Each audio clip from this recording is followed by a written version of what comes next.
best that they can get out of the two parties, the parent and the teachers at school. Now, if everyone plays their role, which roles we are yet to know in this show, I believe we shall have that wholesome child. With us is Mrs. Agaba Monica. She's not new on this platform, but just in case you are joining us for the first time, yeah, she's a teacher at Mengo Senior School, but she's also a mentor in Young and Flourishing. I mean, she's a counselor. She's an all-round person. So we are really excited that we are tapping into her experiences so that we are benefited. And join me as we welcome her. It's a pleasure having you, Mrs. Agaba. Thank you so much, Edrine. That's a very big description given there. I was about to add more. I didn't know it was all that big, but I was about to add, we are going to just take a short second, and then we shall be back shortly. Kindly stick with us.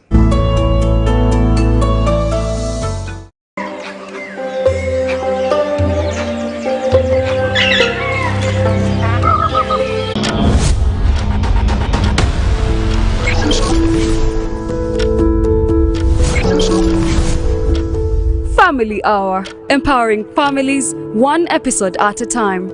Together, we build strong, healthy, and thriving families with our daily dose of inspiration and expert insights on topics that matter, like education and career growth. A child may be a good entrepreneur, but you're forcing the child to make sure that she passes sciences in order for her to be a what? A nurse. Family health. No one should one day tell you that, hey, since you have diabetes, you should not take Caro. That's a lie. There's what we call portion control. Finance and wealth. Keep track of your spending. And part of the spending, of course, as we said, be able to separate wants from needs. That's secondary.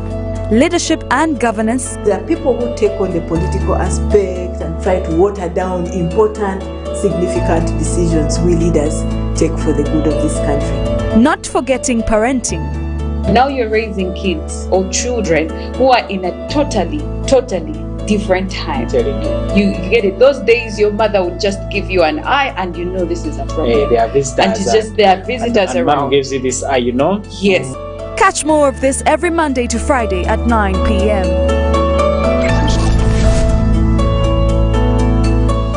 Mrs. Agaba, I was saying that I had a lot on your profile that I was about to add. I just limited myself, but when you call that big, but it's a pleasure having you once again on this platform. Amen. Thank you too. It's really a great pleasure being here. Indeed. When we cross to next term and we get into the season of success cards, come back here and we examine the success cards. But today we are looking at the relationship, the teacher-learner relationship, the parent-teacher relationship, and we want to really see of this relationship. If we can, I didn't give you an opportunity to greet the people. That is how badly off I am in getting into this topic. Dear viewers, praise be to God. Amen. Thank God for all of you who are watching today. Amen. So, if we can start from there, how should the relationship between a teacher and a parent be like?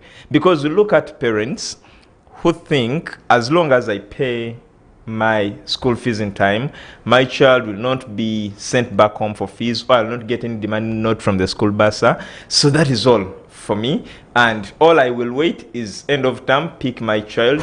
I mean, I don't even want to know what happens. So how should this relationship look like? Well, thank you very much, Edrine. No, this is all the roundup of education.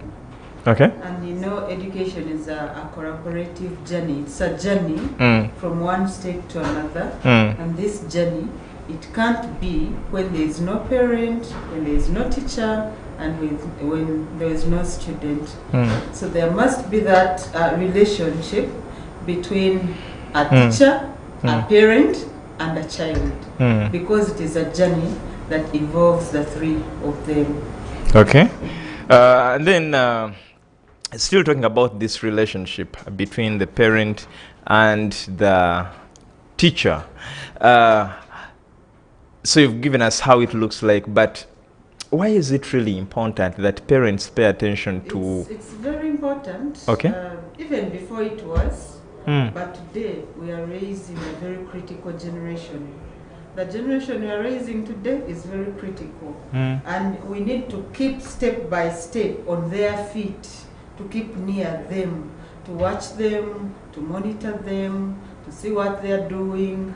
And so when a parent leaves everything to the teacher, then he will not know how the child is progressing in school, both academically, and not only academically, but also socially, spiritually, and all that. So it is very important that this parent keeps in touch, so in touch with the teachers, and can pick a specific teacher, for example, a class teacher, and keep in touch, follow up, do a lot of follow up on this child.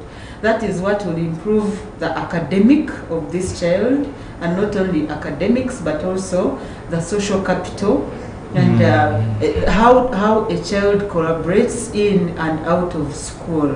And that is very important, because one, it does not only raise academic standards, but it also builds an all-round child who is very, with a high self-esteem, who is very cautious, because he knows that whatever happens in school, the parents are also aware. So it is very important, if you want to build this child into an all-round child, into an academically upright person, then we must make sure that we follow up, not only leaving everything to the teachers, but also making sure that as parents, we get into this child's life.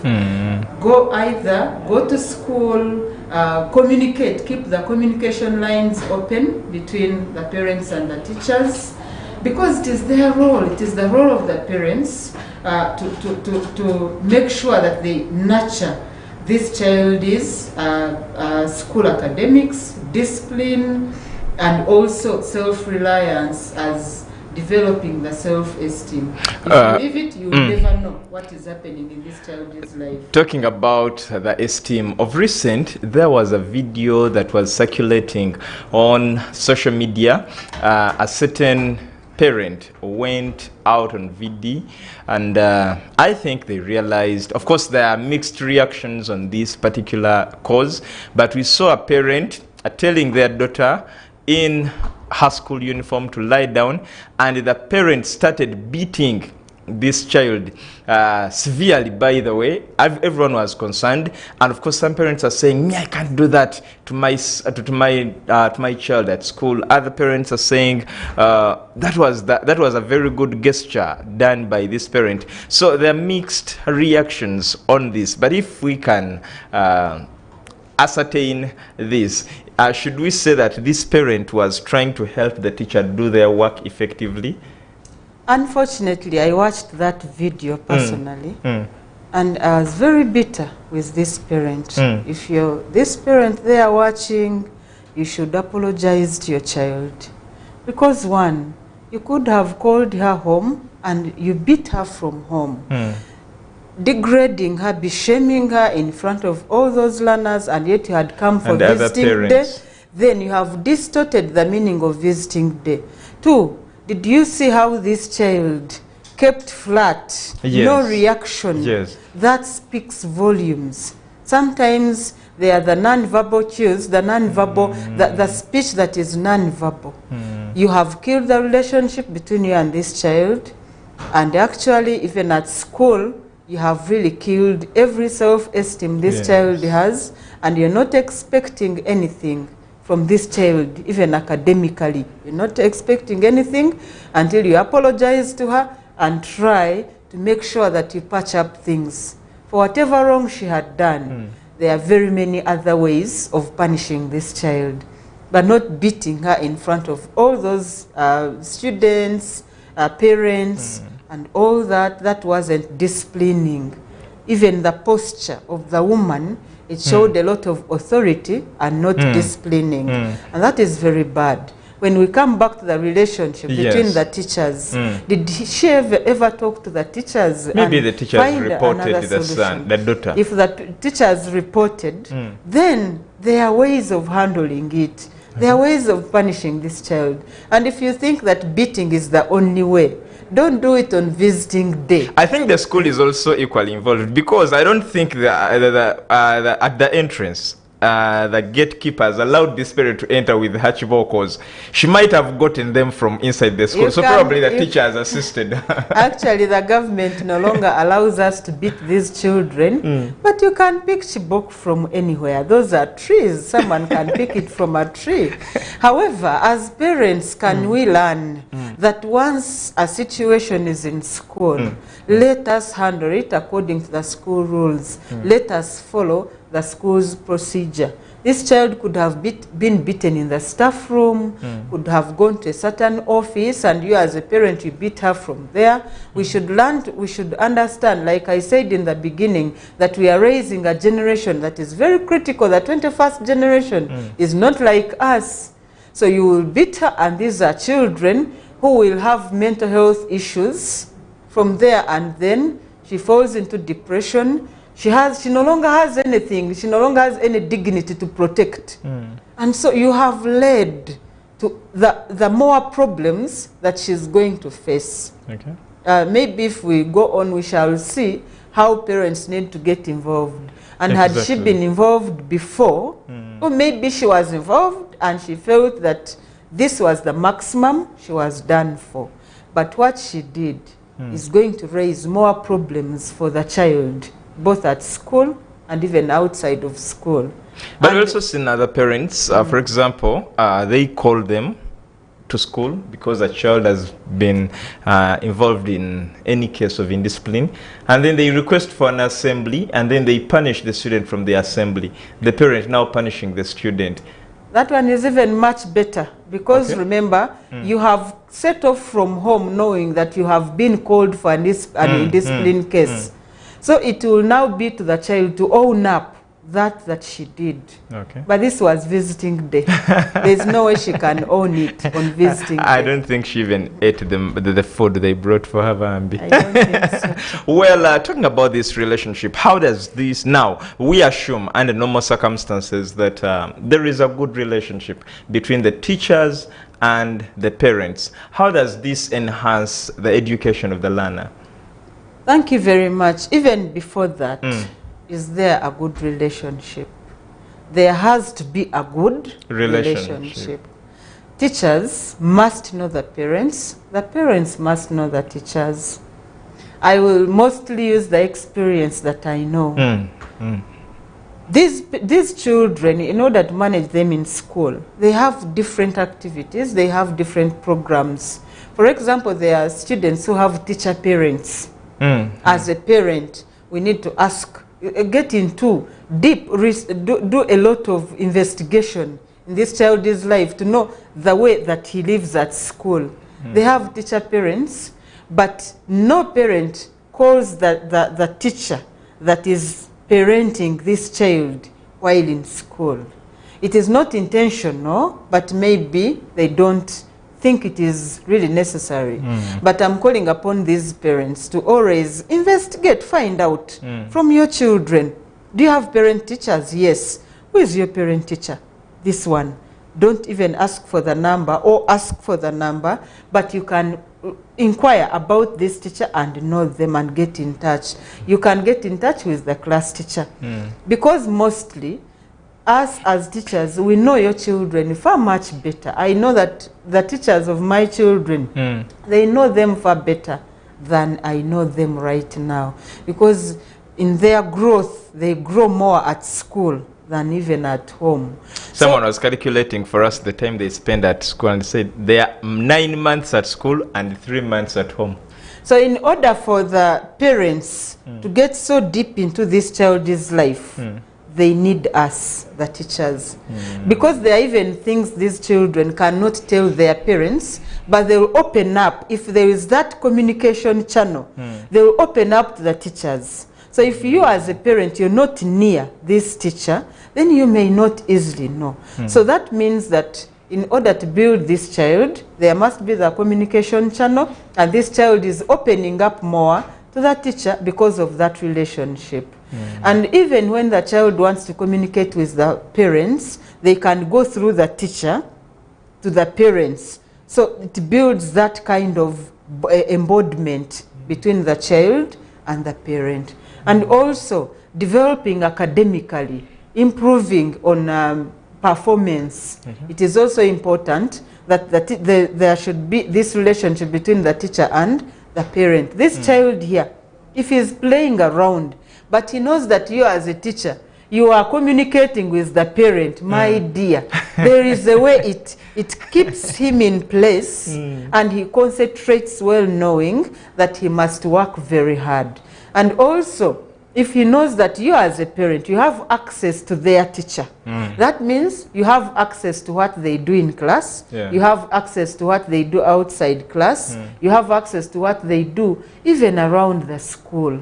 And so this child cannot do anything contrary to the school's rules and regulations, to the school's policy. They have to work very hard, they have to be smart, and they have to develop the life skills that we need in the 21st century because of that kind of relationship. Remember, when there is that relationship, then you build the self-esteem. This child is able to run to you, to ask you how they can solve a problem, to ask you, and then through that you find the child has become resilient, is a problem solver, and then they are critical thinkers, they are collaborating, they are able to associate with fellow students, and then be able to solve even the problems outside their personal sphere, like maybe the academic, in the academic world. And because of that, this child has become very open. Because of this relationship, they will perform well, but they'll also be able to face the world after the school life, after education. Then also, they will be able to solve. You see, what is really happening today, there are very many children who are becoming very depressed because they don't have someone to talk to. They don't trust teachers, there are trust issues, they don't trust their parents. You find a child starting to cut themselves. You find them maybe looking for alcohol, thinking it will calm them down.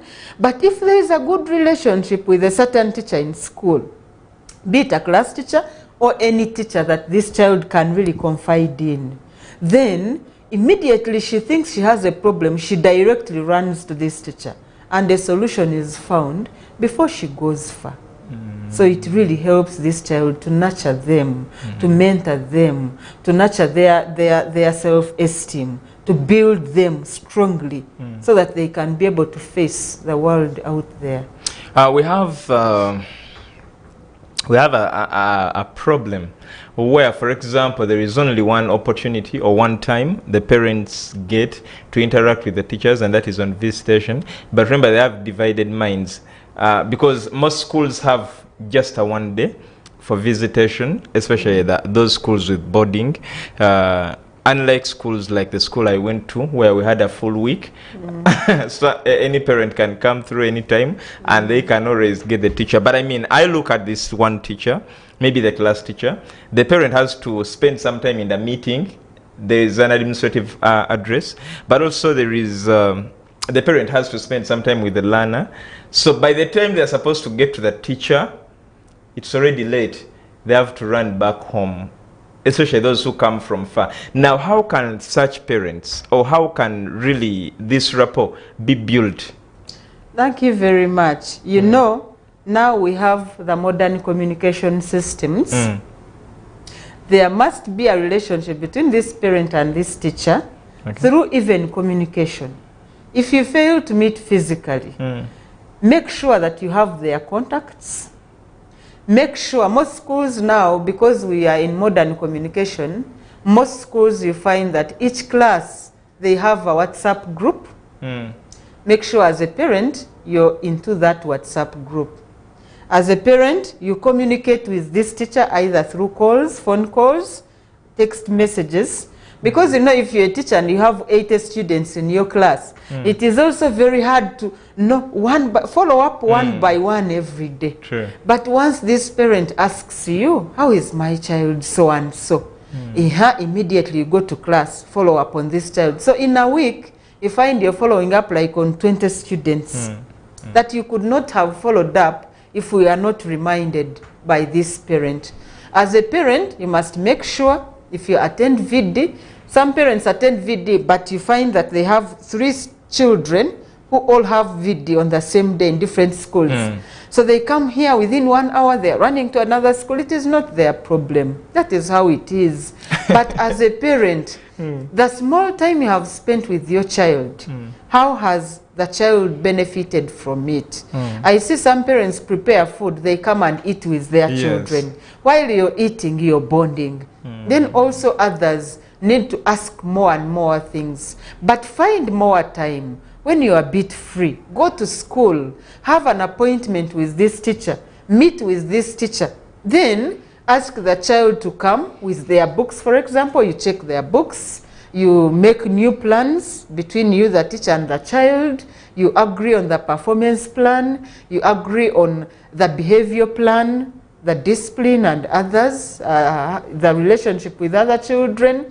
Then also try and attend every kind of meeting that you're called for as a parent, because sometimes most of the addresses they address different problems in the school.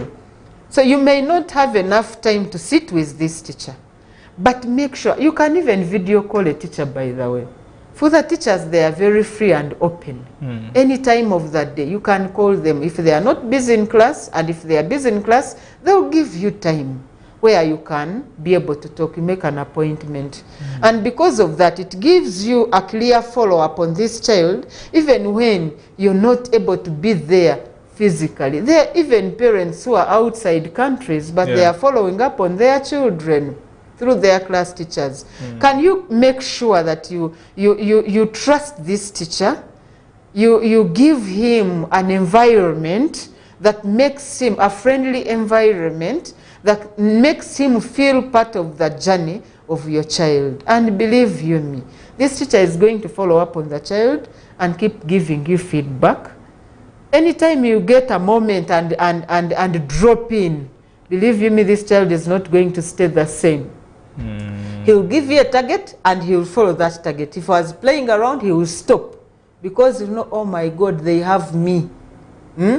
Left, right, center, I am done for. My parent knows my teacher, they are friends, and that is enough. So there are very many ways: following up, communication, any type of communication, messages, calls. Then you follow up. Let this teacher also find other subject teachers of your children and create that good environment. And then another thing, make sure that you understand that it is not the responsibility of this teacher to follow up on the child alone, because she has very many, or he has very many children, and he also has a lot of work. For example, as teachers of English, you're marking books, you're marking papers, you're in class also teaching. Literally, you have no time. So when a parent reminds you, could you please, teacher, if you get some time, check on my child A, B, C, D, E, F, G.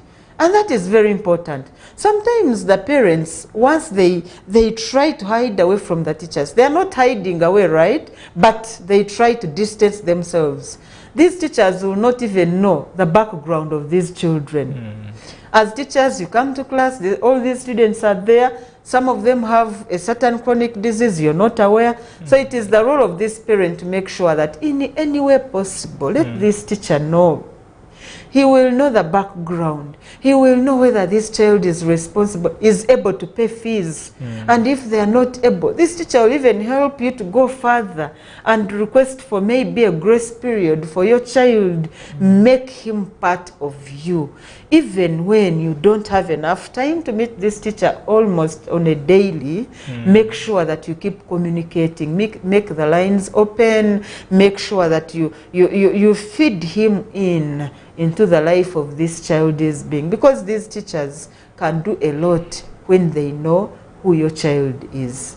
And who the parent is. Well, talking about this relationship, let's take a short commercial break. When we return, we still have a lot in store for you. Kindly stick with us.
Welcome back from the commercial break.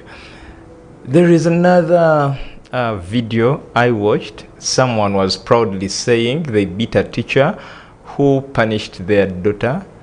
So she was narrating this story to some person, and then she said, my daughter told me that teacher so and so had beaten me. So when she went to school, she went right away to the teacher, gave the teacher her package, and then she could relax.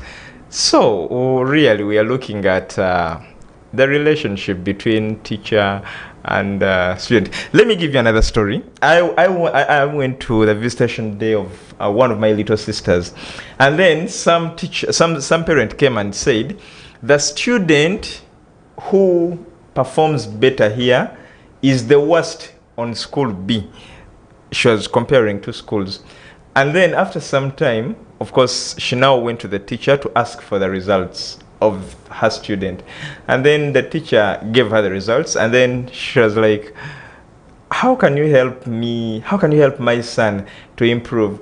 And the teacher told her, take your son to school B. He will perform better. And I could really feel the heart from which the teacher was giving this response. But I mean, some parents can be like that. So talk to the parents before we get into the learners, that when they come to school, they should not really take it so far. How can you beat a teacher because they've punished your child? Wow. That is very new. And she was bragging. I'll share with you this video. She was bragging. I beat this teacher. Wow. And you want this child to grow into an all-round child who is a problem solver in the negative way instead of the positive way. You want this child to learn patience, self-reliance, resilience, and all that. So as parents, we need to learn that once we entrust these children in schools, then it means that we must put off whatever pride we have, and let us learn that this is a generation that is growing, and some of them even fear the parents so much that they have to lie.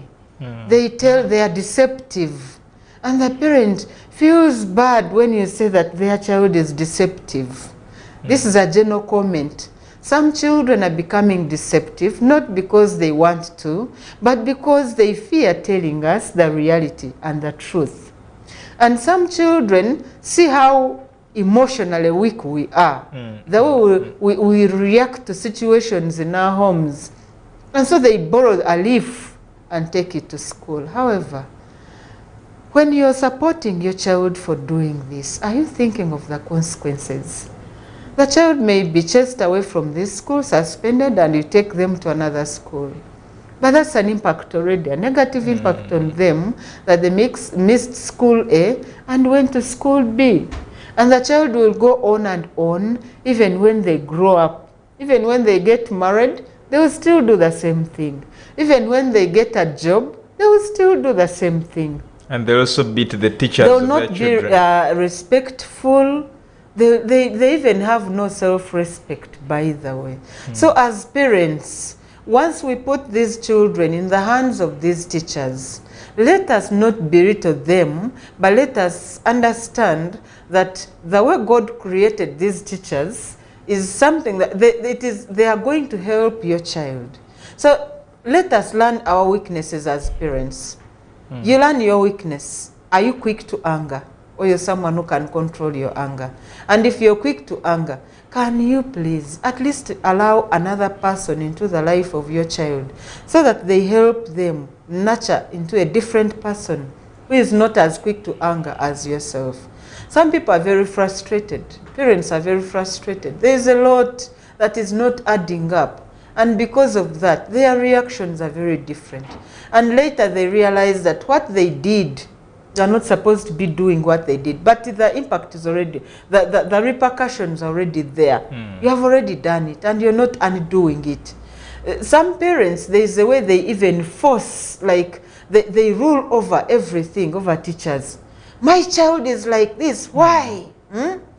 Why is my child not attending school and you've not informed me? Maybe the child stayed in dorm. Maybe the child, if it's a hostel, stayed in a hostel. Maybe the child came to school but didn't come to class. And the parent is blaming a teacher. Let us learn the language. Let us try and be polite. Knowing that these children we are nurturing, either tomorrow we shall be there or we shall not be there. But they will step into the world proudly knowing that they can be able to be resilient, to accommodate any kind of situation. They are problem solvers. They can solve problems whenever the problems come to them in a positive way. Their maturity is high. But if we continue to fight their battles, let us even allow them to fight their battles sometimes, to find their own solutions. Maybe she has had a misunderstanding with the teacher. And maybe the teacher is wrong. Even as teachers, sometimes we are wrong because we have understood the situations differently. However, if I've reacted towards this child, you as a parent, can you leave this child to first handle this issue with the teacher? maybe when the teacher has calmed down, the child will go back and say, but teacher, I really didn't do ABC. Sometimes we allow these children to be very free, and you find a student telling you, teacher, I don't like you anymore. You have become a dictator. You don't listen to our feelings. And we'll say, with the same attitude, tell the parent, and the parent will hate this teacher. How can he fail to listen to my child's feelings? But you don't know what happened, the situation that led to this. Maybe a seat was changed from seat A to seat B. Why? Because in seat A they are making noise all the time, and so the teacher decided to do a reshuffle. But just because your child strictly needed to be in seat A and you have placed him in seat B, instead of coming to the teacher and telling the teacher, teacher, seat B, reasons A, B, C, D, F, G, I am not comfortable. She will just burst out. And once she bursts out to the teacher and even tells you as a parent, you don't allow to learn or to listen to the teacher or even to inquire about what is happening. You are quick to anger, you're saying, this teacher is mistreating my child, but you don't know exactly under what ground. So as parents, can we not be quick to anger? Can we not be quick to making decisions that may end up proving us wrong in front of the teachers and these children? And let us also know that this is a growing generation that needs to be nurtured properly through both teachers and parents. So let us create that relationship, have some trust still, I get back to that, in this teacher, so that in case something happens, even on a different teacher, you're able to ask the class teacher, can you please find out for me about A, B, C, D, F, G? My child is not comfortable with teacher A, B, C, D, F, G. Can you please help me find out? And the class teacher will find out for you, instead of you jumping to conclusions and hitting on the teacher before you can even know what really is happening. There are scenarios in schools where a child leaves money like in a desk, and when she comes back, it's not there. Then she calls the parent, my money has been stolen. And then the parent will call at school, how can my child's money be stolen? Check the cameras, do what BCD. My child is very careful. She had kept the money in the bag. But if you take a child aside, she will tell you, I forgot my money in the desk and I couldn't find it. But there is no way I could tell my mother that I left the money in the, what? In the desk. So before we make decisions, can we try to center around creating an environment that can have other people entering into the solving this problem before we create a reaction? Talking about because we are looking at three parties. We are looking at the teachers, we are looking at the learners, we are looking at the parents. Now we want to draw attention to now the rapport between the learner and the teacher. Of course, learners are learners, and we cannot rule that out.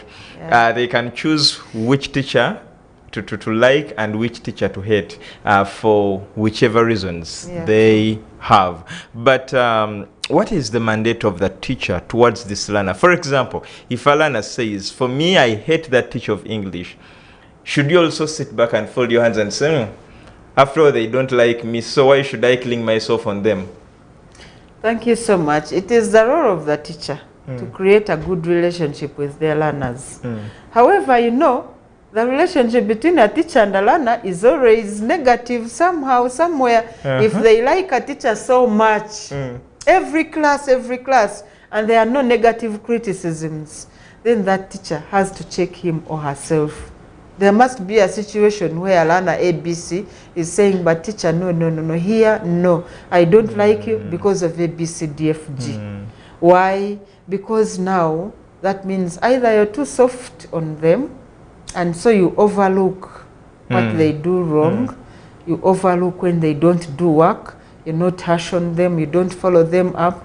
Because when you follow them up so easily and so quickly, then that means your relationship is going to grow very distant. So as a teacher, we need to understand, teachers, we need to understand that we must, one, be dictators if need be. We dictate over certain situations, But we also know that these learners also have a mind, and so we should give them freedom of self-expression towards us. And when we do that, if a child, for example, does not believe in you in A, B, C, D, F, G, you need to follow up on even that individual more than those who believe in you. You need to know why, follow them up, help them come out of their shells, and be able to understand you better. If, for example, you've quarreled with this child because they don't have work in their books, can you help them understand why they should update their books? Not just rashly hitting on them, beating them up, be shaming them in front of their children. Alana today amused me. He told me, subject ABC. I told them, tomorrow you have subject ABC. She was like, oh my God. This is Alana, who has been in class as a prefect, like a class monitor, and then he was elevated into a certain prefect. But still the learners believe in him more than the current class monitor. So, you know, this is the new curriculum where children are discussing, some of them are even making noise. So this learner from the behind says, stop making noise, the lesson is still going on. Remember, the whole class really believes in him. He has already commanded respect from all of them. When he says it, everyone keeps quiet. When the other one says it, everything. So when he said, please keep quiet, the lesson is still going on. Then the teacher from the front, I think for the teacher, he or she does not exactly know how that relationship is. Came out and said, you're a student, you're not a teacher. Stop behaving like a teacher, you're not. Your role is to study and not to command. I am the teacher, let me command. Wow. And he added and added and added. He didn't stop there. He really belittled this boy. And this boy was like, teacher, I tell you, I felt so low. Every student laughed. I don't know if I'll command them again. I don't know if I'll, because he's a quiet boy, so his voice comes out and they all listen when he's not harsh. So I don't know, I will talk to that teacher. But I felt his, and he was with other students. They are the ones who told me, say, teacher, today, your boy, they have really undermined him. So that goes back to the teacher-child relationship. Sometimes there are simple things that we do knowingly or unknowingly that separate these children and distance them away from us. So if a child has been behaving in a positive way and you start them becoming negative, you see them becoming negative, you see them withdrawing, as a teacher it is your role to follow them up and find out, so that you can bring back that cordial relationship. It is that cordial relationship that is going to help this child pass this subject even more, concentrate on it even more. But when it is not there, the spirit and the mind, they coordinate a lot. There's a way even your subject is going to become very distant if you don't follow them up. Or what about students who deliberately choose to distance themselves from teachers? Why? I remember our days in school, we had those elements where someone doesn't really want to be noticed by teachers. So the teachers will never really understand who they are. So what can teachers do for such students? Because they have deliberately failed to cooperate with you. That goes back to my beginning point when I said that in school we have parent teachers. A teacher is assigned to a certain group of children, of students from class A. So if, for example, you have seen that this child is very distant from every teacher, please, as long as you notice like this, then follow it up. You may not be able to talk to this child, but talk to the class teacher. Tell the class teacher of that class, in your class, there are some students who are very far, they are distanced and the class teacher will be able to follow them up. The individual talks can help them bring them out. Students have very many challenges. Recently, a student fought a fellow student.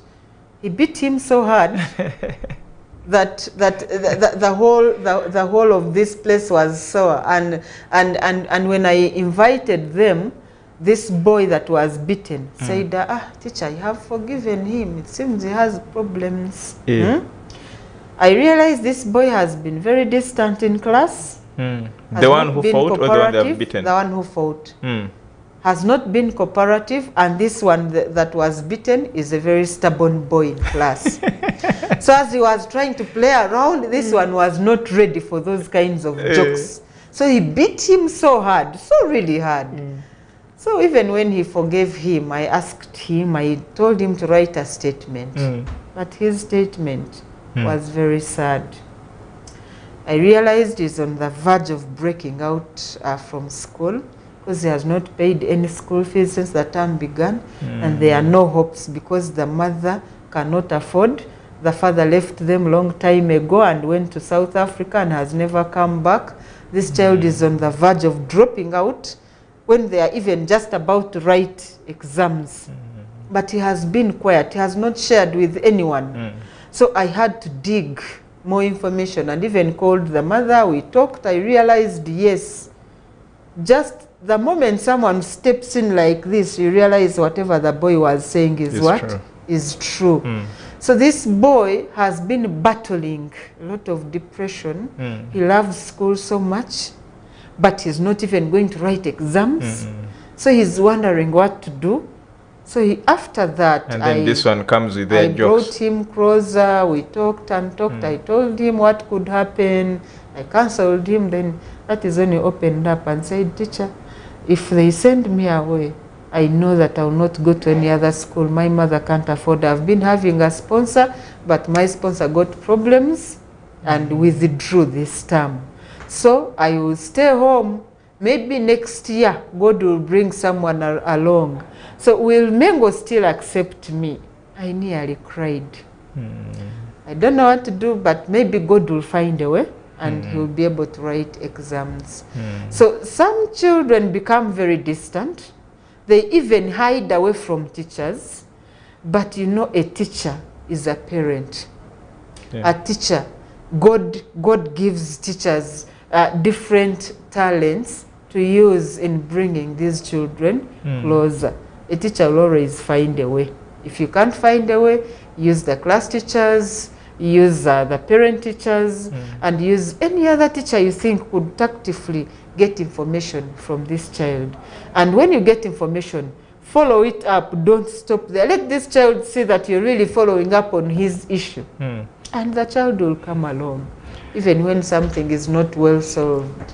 There is a friend of mine who narrated this story to me, and probably there are very many people who find themselves in such cases, and probably you could speak a word to them and it could help them out. He was a class teacher of a certain class, and he requested every learner to write down some of the challenges they face, and he promised these learners that your information is going to be confidential. It will be only me. So these learners right now, there are two sisters. They come from the same family. So they write, and they all wrote the same things. So one time, I think the caretaker uncle comes to school to check out on their performance. But the uncle was complaining, we've brought these children to the best school. We pay their fees in time. We've done everything. They never do any work at home. I mean, why are they performing very bad? So this teacher tells him maybe there is a situation at home that brings this. So the uncle goes back. They stay with their grandmother. So the uncle goes back. The uncle now changes the story. The uncle says that the teacher has said that these learners said that the grandmother overworks them. I mean, it was a lot. So the grandmother comes to school with all that fury, and then she's like, I want you to tell me, where did you see me overworking them? And then somehow the learners thought The teacher had disclosed their issue, yet in actual sense he didn't. Now, they somehow lost that trust in the teacher. They think somehow, so we tell him our things and then he tells our parents. So what can people do in such situations? Wow. The moment you promise someone confidentiality, please keep it. There are situations where if you need to involve a child's parent, even when you try to hide away and twist the information so that the parent does not know exactly what this child told you. One, you must make sure that you invite this parent in agreement with the child. And if possible, when the parent comes, talk to the parent when the child is also there, in the child's presence. Let it be solved there and then, because children have problems back there that even when you tell parents, by the way, some parents don't easily understand. They burst out and, you know, they lose it. And there will be no reason why you should have told them A, B, C, D, F, G. So if you're going to tell that, to talk, if a situation needs you to talk to the parents, then please be in agreement with this child and agree on what to say to them and what not to say to them. Tell this child, according to your situation, if we don't talk to your parent about it, it will never be solved. First, win the confidence of this girl and also the willingness for her to share to the parent through you as a teacher, so that whatever happens does not come to them as a shock. They know exactly that that is what should have happened. And because of that, they'll keep trusting you and they'll keep bringing more and more information. And in case it is something big that you need to tell this parent, then you must learn who this parent is first. Create a rapport with the parent and know who exactly this parent is. Is he someone who can accommodate the information that you want to tell them? We see those scenarios. One child had problems at home, ABCD with relatives, these boys, you know, they would want to enter her bedroom by force and all that. So when I told her, I'm going to tell your parents. She was like, teacher, the moment you tell my parents, they will kill them. Because many things had happened. So I met the parents. We discussed. So as we were discussing, I told them of a scenario that is exactly in their house. But I told it like a scenario from a different place. The child was there. The parent was like, oh my God, if it happens in my home, I can easily kill him even if he's my brother. Then we agreed that even when this scenario is not in your home, can you rent these boys somewhere else? They are not supposed to be staying with girls. They may be good, but don't let them stay with girls. And let me tell you, after 2 days, the boys were no longer in that house. Wow. And up to today, he has never known that the parents have never known that the same scenario was in their in their homestead. So this is really insightful, and I believe you can pick Alif. I know he is watching. In just a minute or less, what are your closing remarks? Parents and teachers, can we try to collaborate? Can we try to know that in order to raise a holistic individual, we need to have a relationship? As parents, can you follow up through these teachers? Because they can easily reach out to your children better for academic excellence. We are not only raising children academically, we are also raising their social power, so that the moment they move out, they are able to improve on the life skills that are needed for the 21st century. That is being able to collaborate with others, the communication skills, the self-reliance, problem solving, being critical thinkers, and every other skill that can help these children to absorb themselves in the job market and in the industrialized country that we believe in for tomorrow. Thank you so much, Mrs. Agaba, and thank you so much, you, our viewer, who started with us, and you are still watching Church of Uganda Family TV. Next on your TV is Soul Moment, but remember to wake up with us on Good Morning Family with Luke Majumbal Naire and Hope Nyongereza. From the entire team, Jonah Jal, Muhumuza, and very many other people out there, it's a good night.